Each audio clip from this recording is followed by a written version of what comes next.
Hello and welcome to the Road to Autonomy. The Road to Autonomy is brought to you in part by Stantec Generation AV.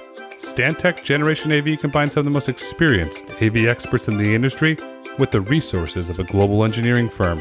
Stantec Generation AV provides education, consulting, assessment, and guidance to any industry interested in autonomous vehicles. Learn more at stantec.com. Hello and welcome to the Road to Autonomy. I'm your host, Grayson Brulte. On today's episode, we're absolutely honored to welcome Charles Eagan, Chief Technology Officer BlackBerry. Charles, welcome to the podcast. Grayson, thank you for having me. I'm really looking forward to having the conversation.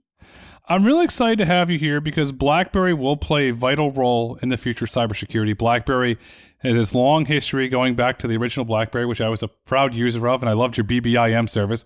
It was secure. Friends of the White House used it. You had a long history of cybersecurity and putting cybersecurity first. Charles, to kick things off, in your opinion, what is the current state of cybersecurity market as it relates to electric vehicle charging? I think electric vehicles in general, electric vehicle charging, and cybersecurity we're all at the start line. So I believe that the more software, the more network connectivity, and the more autonomous behaviors you have, along with that comes a reciprocal cyber impact. So you mentioned BlackBerry in the tee-up. One thing you didn't hear very often was BlackBerry was rooted. So where devices were hacked or cloned or spoofed. And so our cyber DNA runs deep and our automotive DNA runs deep. So we're kind of interested in the intersection of like how you make software-defined vehicles safer because they're including the charging network. It's all one big internet in a sense. And as cars are like servers, and electric vehicles are like mobile power plants, and the EV chargers are connected to the cloud from an internet point of view and to the grid. So like what could go wrong? A lot could go wrong. Exactly, yes. There's a lot of vulnerabilities. How much positive impact has the QNX division, which you have a lot of experience in, help BlackBerry prepare for this electric autonomous future from a security standpoint? Oh, I think it's immense. Like one of the most fundamental sort of rules of cybersecurity is to build systems with trusted components. So QNX has a long list of safety certifications. For example, functional safety 26262. It has a hypervisor, which is used for partitioning. Cars are becoming more like servers. So you don't want your infotainment system infiltrating your digital instrument cluster or your gateway or your battery management system. So QNX has this great hypervisor that allows you to partition guest operating systems. And probably another aspect of this ecosystem, smart city ecosystem, is the use of open source software. So the IP pedigree of the software that runs on QNX is known and trusted versus open source. That QNX has a microkernel architecture that means none of the software runs in privileged mode. Like a Linux system, the device drivers run in privileged mode. So if you've accessed the Linux system, you now have sort of privileged root level access to the system. If you infiltrate a QNX system, it's all running in user mode, which is far less dangerous and it's very partitioned. So you can't laterally move through a computer that's running QNX because of its microkernel architecture. And we also have some good security standards. We have binary scanning to make sure the software you're running on the vehicle or on the charging network is expected and hasn't been manipulated through the software delivery chain. And we also have some great encryption technologies to make sure, and these are all based in the IoT division of BlackBerry.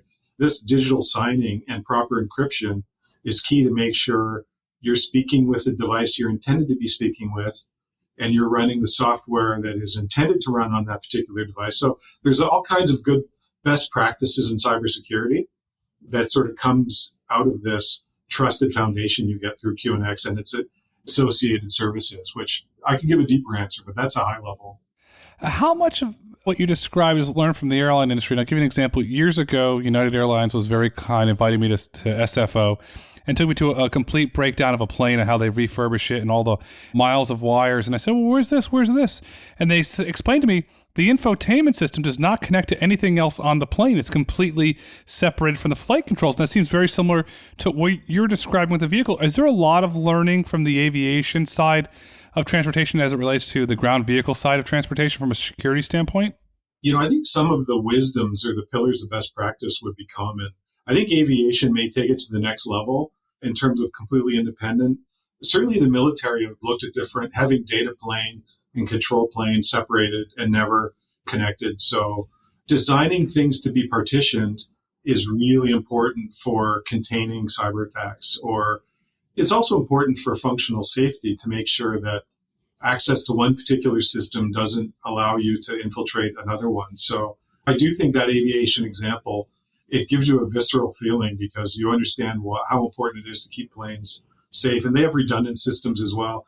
When you look towards autonomy, you have LiDAR, you have radar, you have cameras, you have GPS positioning, you have dead reckoning based on the wheels turning. Like you have all these correlated factors, proximity to other vehicles, proximity to the infrastructure, the traffic lights. You need to sort of massage all these parameters to make sure that you have, like, you're to 9 decimal places sure that you are where you think you are when you're doing autonomy. But the partitioning is important. And there's something called least privileges that also means you only give the permission to do the thing that needs to be done, like change the system configuration.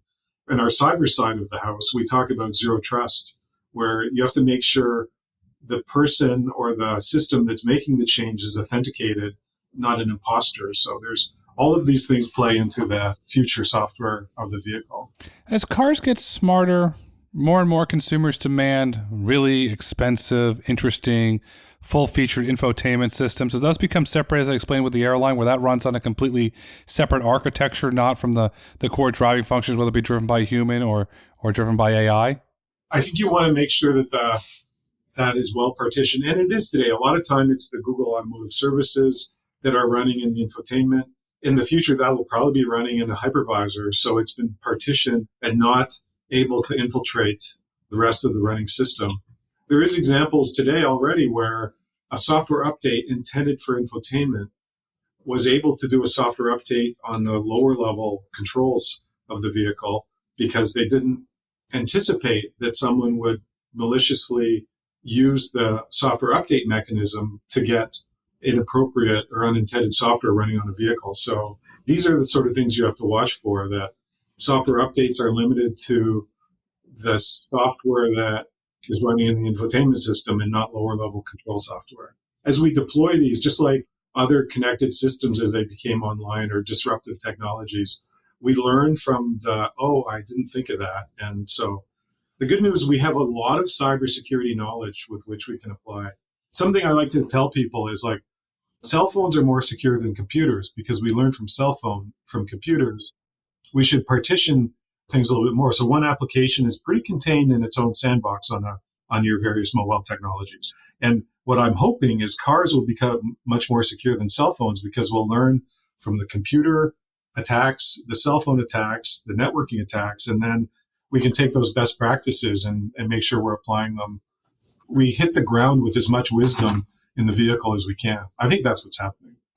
When you discuss partitioned, I'm really interested in the vehicle. Let's use the cellular analogy, the cell phone modem. For the update for the core driving functions, is that a separate modem versus the update for the infotainment system? Are they completely separated so there are no wires crossing?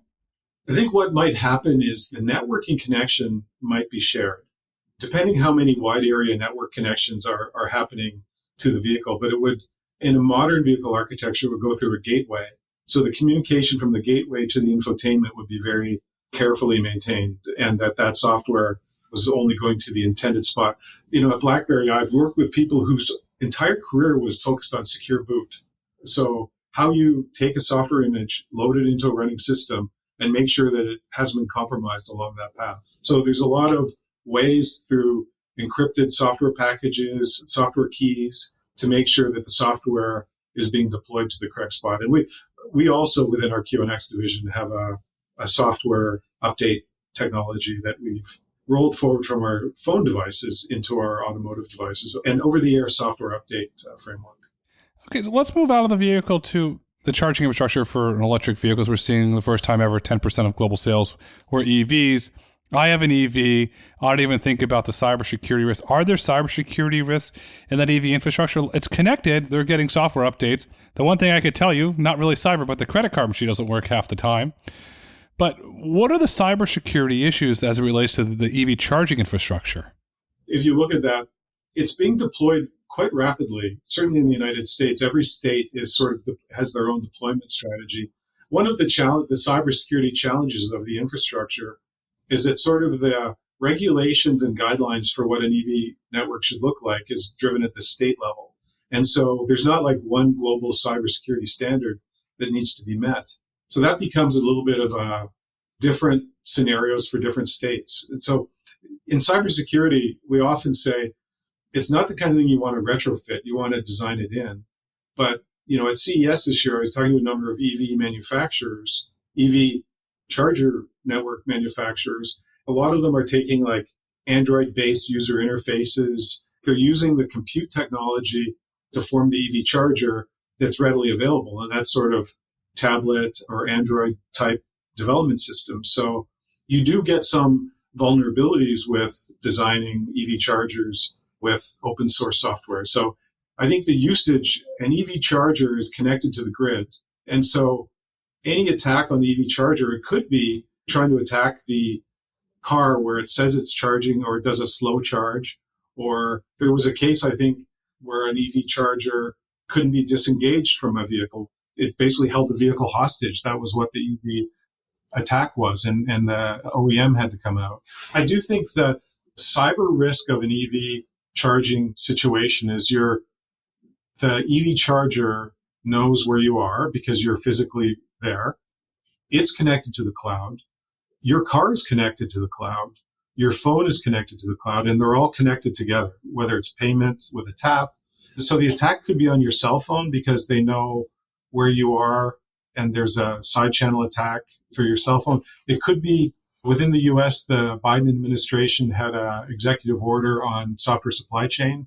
The software supply chain of the charger, of the vehicle, or the phone could be compromised and do some malicious attack. Now, it could be something like in the Russia-Ukraine war, the Ukrainian forces were able to hack into the Russian EV chargers and put propaganda on the screens, anti-Russian propaganda. So it was just a case of unintended information being displayed.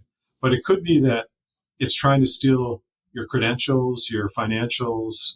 It could even be broadcasting where your location is if there's some malicious. Here's a high-end vehicle with a high-end user at this particular location. Like the privacy could be the breach, the just sort of cyber mischief and news headings, or it could be, skimming attacks. I do think we need to really make sure we're very carefully monitoring these EV charging, because if all EV chargers, if it's an open source supply chain attack that shuts down all EV chargers, that shuts down all the users.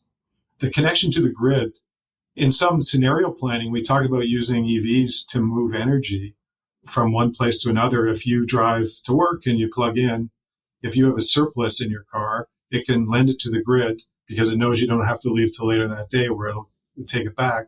And that becomes a very efficient way to move energy around a city when you have millions of electric vehicles that are carrying this charge. But the ability to do mischief or malicious activity, I say mischief because my grandson keeps saying mischief. It's more than mischief. It's like, hackers and undesirable outcomes for sure. It's bad behavior, which concerns me. In the United States here, the post office has publicly declared that they're going to transition to an electric vehicle fleet. Government vehicles are running electric fleets. First responders are running electric fleets. Police officers are running electric fleets, which raises the question, how is there not a cybersecurity standard? If I'm in law enforcement or a first responder or in a position of power, I'm going to think about this. Wait a second. If the bad guy wants to get away and he could just quote unquote lock the police car at the station, if it's charging, we've got a very big problem. We have to take out our old fashioned gas cars. You have to prepare for that. How is law enforcement not gotten together with a governmental agency and said, wait a second, folks, we've got to address this problem if we're going to transition to electrification? Yeah. I think the excitement to get the electric vehicles deployed and to build this clean energy future is certainly a strong factor in this one. If you look across vehicles, Europe has some cybersecurity standards for automobiles. And I think the same thing needs to emerge for the EV charging infrastructure so that standards and best practices. Hey, this is secure, trust me, doesn't mean the same thing coming from every company, right? So, and I'm sure everyone's trying to build secure systems, but when nation states apply their attack wisdom to these connected computers, the vulnerabilities that exist in today's government infrastructure or computer infrastructure, those vulnerabilities will also apply to the EV infrastructure. Now, the good news is we know about a lot of this and we can use the wisdom of cyber. It won't be implemented in exactly the same way, but the same practices of application security and best practices can be applied into this EV charging network. But how do you raise the champion leadership wand and say, okay, how are we going to make these secure? The same thing is needed for software-defined vehicles and connected vehicles in general with the advent of 5G and with, probably every year over the next 10 years, the percentage increase of software in a software-defined vehicle to create these new points of amazing features, it'll be going up. And with that, we need to make sure that we're checking out the software supply chain very carefully. We're only running software that is intended for the vehicle that hasn't been compromised. And some of those best practices need to be put in place and eventually regulations and standards, I think. We have to have standards. Standards make the world go round. I was talking to an individual. So if we didn't have standards in traditional gas, 87, 89, 91, you go to Sunoco versus the Mobil versus the Exxon versus the Chevron, wouldn't work and it's not scalable. If we want to usher in an autonomous electric future, we're going to need standards, and we can't have a cyber incident of grandma gets taken hostage and taken somewhere by nation state, because that's going to generate headlines and we'll pay to get her out. You've got a lot of issues there, but I'm very happy that you're shining a light on this, because to me, it's a very big problem. I'm really curious, what are the biggest risks in today's EV charging infrastructure? Is there a big hole that can be plugged with software, or is it a series of a lot of little holes? And as I was listening to this analyst on TV the other day, he said, you got to play whack-a-mole. Is that where we are? Yeah, so I think whack-a-mole is the seventh thing I want to do. First thing is you design it with the acknowledgement that malicious actors are out there. So you design it in a partitioned way such that, all of the easy attacks are prevented. Some of my friends in the cyber industry say cyber criminals are lazy. So, you just got to make sure that at minimum, you're protecting the basics. There's no default passwords left on within the systems. You don't have things running at high privileges. It's called least privileges, where you run things at the lowest level of permissions. You plan to be compromised in what you do when you are compromised. So you have a methodology designed for detecting when something's not going right and making it right. So if you don't plan for like a fire drill, when the fire happens, it's chaos. So you need to work through those scenarios. And, you use trusted components. That's hardware and software and networking. And you make sure everything is encrypted. Like, there's a whole bunch of best practices that will prevent you from the easy attacks. And then you start looking at, more detailed, make sure your software supply chain, your rollback. One of the cyber practices that we always tell people is do software updates. Because if you run an old system, then hackers have a long time to find the vulnerabilities in that system and attack it. So you should always do software updates. Something we learned in BlackBerry in the early days was you design a system so you can't do a rollback.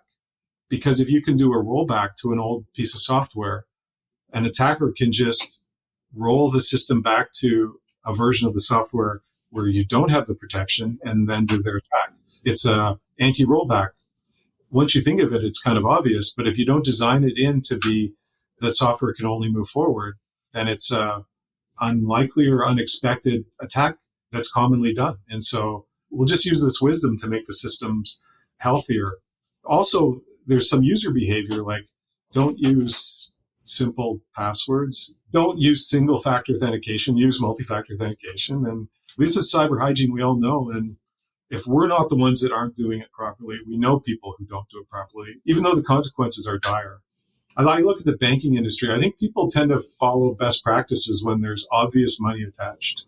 Now, because our cars will be automatically paying for parking or automatically paying for groceries or delivering things without any people involved, the payment systems are going to be in there as well. So we need to make sure we use I don't want to drive a car for you to have a PhD in automotive cybersecurity, but you should be careful about what information you give and a little bit of scrutiny on why this is being used and how long it's going to be used and who's going to get access to it.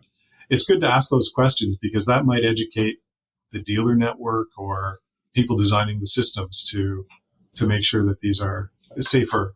You mentioned hackers are lazy, consumers are lazy. How many times? 1, 2, 3, 4 password or something very simple that's not hard to figure out. I have several neighbors, you want to talk about lazy, their home address is their Wi-Fi network thing. So it's broadcasting out 1, 2, 3, 4 make-believe drive, let's call it. And they have EVs. And so one of them I know very well. I knocked on his door. I said, sir, you got to change this. And I'm going to tell you why. Oh, I had no idea that they could use that. So do hackers then go try and get through the home chargers to get to the vehicles? And some of these, they just buy it at Best Buy or they buy it from the dealer and they plug it in. And meanwhile, here you are, 1, 2, 3, 4 make-believe drive. Oh, that's a nice house. That's a nice car. Is that kind of where we're going?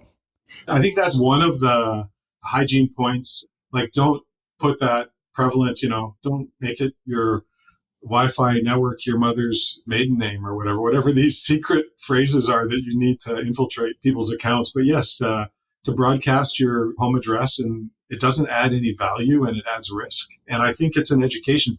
I was at a dinner party maybe 4 or 5 years ago, and it's time with cybersecurity and people are like mostly tuning out. But this one person said, I use the same password for everything and it's this.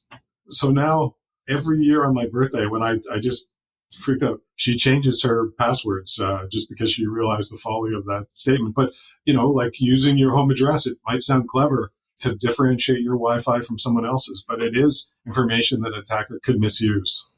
The hacker could get control of their vehicle, get control of their house. And now you've got a really big problem. You mentioned finance. We're going to get to the point where we're going to have in-dash wallets. Visa is very public with the relationships with Mercedes-Benz and putting, I believe it's called Visa Pay in the vehicle. At some point, Apple Pay is going to go into a vehicle, Google Pay, MasterCard, Amex are all going to do something in there. How is that going to be secure? Because you mentioned offline that there's the NFC risk. How are we going to secure in-car wallets if somebody doesn't drive by going 100 miles an hour and stealing all your credit card data out of your car? I think the acknowledgement that your car becomes a version of your wallet and that it will be used for seamlessly doing transactions that you want to have happen, be it parking or whatever the financial transaction is. It's going to have to be, some kind of acknowledgement to make sure that those systems are authenticated in some way. So it could be, sometimes there's a behavioral analytics. It could be a camera that is verifying that it's you in the vehicle, or it could be behavioral parameters. Now that we have, in the phone days, we had it where you could take a phone and hand it to someone else and it would lock up and say, you're not Charles Eagan. Just because the things you do on your computer or your phone, you open the same apps, you type at the same speeds, like you can start to identify people. So I think there's ways that we can get the equivalent of good password hygiene for the financial transactions in the car. So it's not sort of a drive-by. Otherwise, it'll just be, that liability would probably go to like a credit card company and they would have to cover it. So I think in general, the ability to do the payments will have to be secured with identity information. And so that's where the details of those transactions will be worked out. But you have to make sure that the software running this is not skimming, like we've talked offline about ATM. And, as new technologies get deployed, people find ways to use it in an unintended way and steal. So I think it needs to be very carefully designed to be partitioned, to be authenticated, and to make sure nothing is in clear text, everything is encrypted. The identity of the terminal and the identity of the car, the identity of the person needs to all be independently verifiable so that a good financial transaction can take place. So, but the awareness that your car is a wallet is probably the first one that you need to take extra care. The credit card companies and the banks, they're not going to write off. So I'll give you some numbers that came out today. American Express charge-ups are over month are up 1.1%. Delinquencies are up 1.3% with a potential recessionary environment. They're not going to want to take this risk. And going to the standards aspect of that, does PCI compliance go to the vehicle? We have it when you go to dinner, when you pay for dinner with a credit card, or you're going into the store and you're buying an item. There's PCI compliance. Does that PCI compliance eventually come into the vehicle where the credit card agencies come together and demand it? Yeah, it's not something I'm deeply familiar with. It will be interesting to watch how that opportunity/liability is managed in that environment, but I don't know. But from the cyber aspect, you do know, and you have it, BlackBerry Silence Guard. Is that where that software can come in and monitor this as a tool for the credit card companies potentially? I think that's a great idea. Silence Guard is it's a software along the lines of the Security Operations Center. So it allows you to monitor all your connected devices, monitor their health, and when there's something unexpected going on, address it. So, you've seen the movies where people are watching monitors, and when alerts go off, you chase down those alerts and make sure that they're properly mitigated or taken care of. So, Silence Guard is the technology we could use within for managing what we call a VSOC, a Vehicle Security Operations Center. Once cars are connected, and they're getting software updates, the need to monitor those for cyber health and act when something is unexpected, it just goes along with the connected territory. So automotive companies have monitoring today, but the more connected and the more vehicles and the more software, the more monitoring you need to do. And that is exactly the kind of thing that Silence Guard is doing for governments, banks, and enterprises today. We use that to monitor the enterprise and all of its connected devices, all of its mobile devices, and it's a way to sort of keep the monitoring and keep the machine running. I'm talking about the enterprise machine running smoothly, but the same thing, keeping the fleet of cars. It could be an operations center run by the OEM, or it could be an operations center run by a fleet if it's something like a company with a large amount of connected devices doing delivery or something.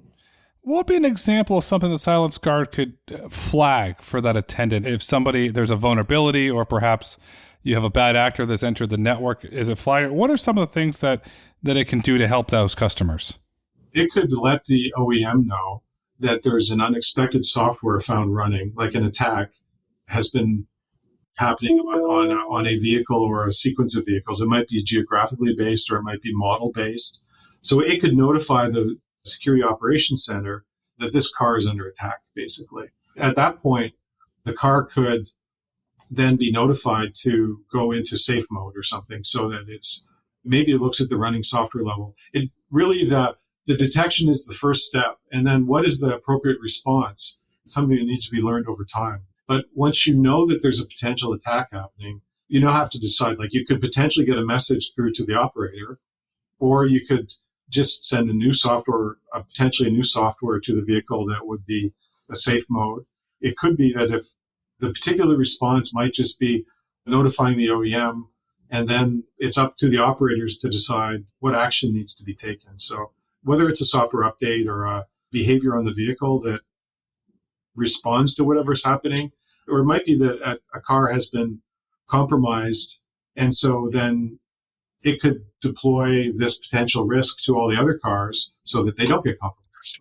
It could be a prevention. After the fact, they could review it and say, oh, this is what happens. Let's block that attack and let's deploy that to all of the fleet so it doesn't happen anymore. You mentioned whack-a-mole. So it could be a way to get early detection, to be able to prevent too much whack-a-mole, so you can proactively prevent the attack from happening in more places. You're making a secure operating environment, secure operating domain. And I'm thinking about this and what you're saying. I'd like to give an example. I could be off, but I'm really curious on your thoughts.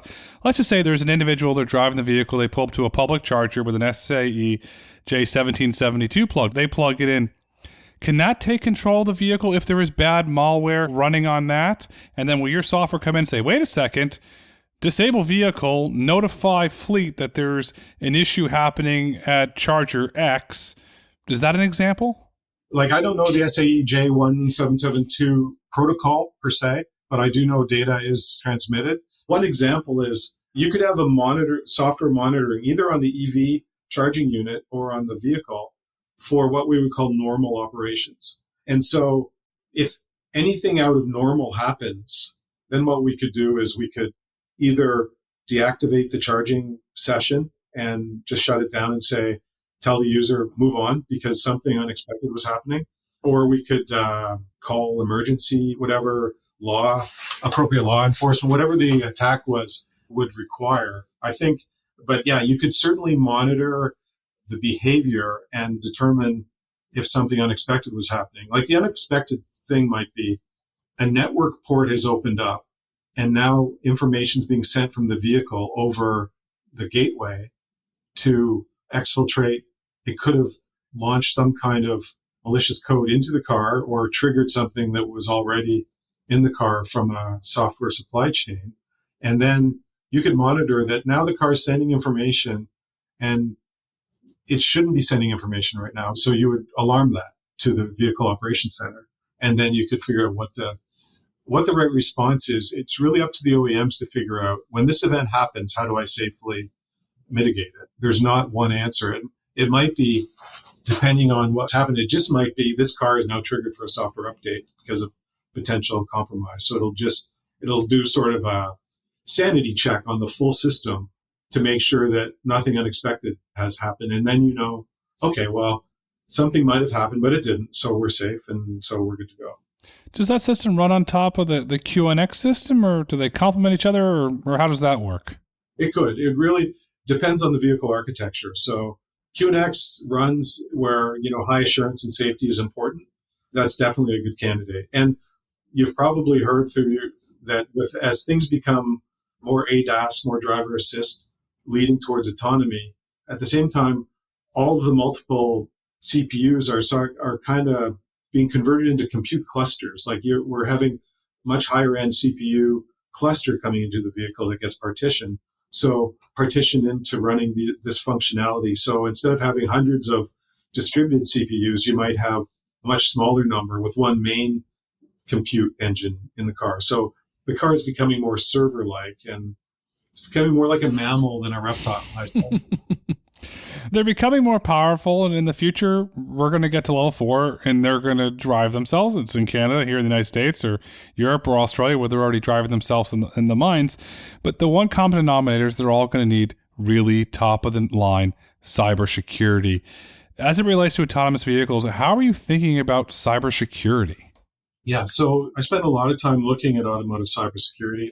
And I know you've spoken about our BlackBerry Ivy system, but I believe that the automobile of the future and the EV charger at the same time, all of these smart city nodes, or let's say the vehicle's a super node, I think the ability to do on-device cybersecurity monitoring will become more necessary. So the ability to monitor the behaviors of the vehicle, like right now, vehicles have a lot of intrusion detection systems. And so I think those intrusion detection systems will become sort of cyber detection systems over time. So I think the ability for a vehicle to monitor its own health, because we know vehicles around the rural parts of San Francisco or Canada, you're not always connected. So the ability for the vehicle to have a certain amount of cyber monitoring, I think, will be important, especially as the volume of software goes up, your exposure to software attacks goes up. So I think the ability to monitor for unexpected events, it will become more important as the connectivity and the CPU and the software are all going up. And with the electrification, that's only amplifying those things. Charles, putting this all together, how is BlackBerry packaging its security offerings and commercializing it? After all, you are a business and you're really good at what you do. Yeah. To the automotive market and also, into the smart city grids, drones, like this sort of connected infrastructure, you want to use trusted components. So I think, our safety certification sets us apart. The architecture of our software, the QNX being a microkernel, sets us apart. I think BlackBerry Ivy as a framework for doing data collection and insights on the vehicle, be they financial transactions or cybersecurity monitoring or new features that we didn't imagine. 10 years ago, when we said, what 100 apps would we need on our mobile phone, we wouldn't have got it right. But whatever the points of amazing functionality that come out in the connected vehicle as things become more autonomous, all of that needs to be protected. So I think we have a whole host of secure building blocks that the automotive world is really responding well to. The thing that's maybe a little more future leading, though, and you can hear our CEO talk about this, about the convergence of cyber and IoT. We have great machine learning that runs on the edge that does malware detection. We've been looking at how that could apply in an automotive environment. That's called endpoint protection. We have EDR solutions that do real-time monitoring of things. That's our silence optics. Like, we're looking at how this could run in a vehicle for doing real-time detection. In fact, at CES this year, my team demonstrated cyber real-time monitoring of a infotainment unit from a QNX node on the same vehicle. It was monitoring the infotainment unit to detect cyber attacks. And so we were demonstrating that at CES as an example of what we think will be useful in the future. Wow.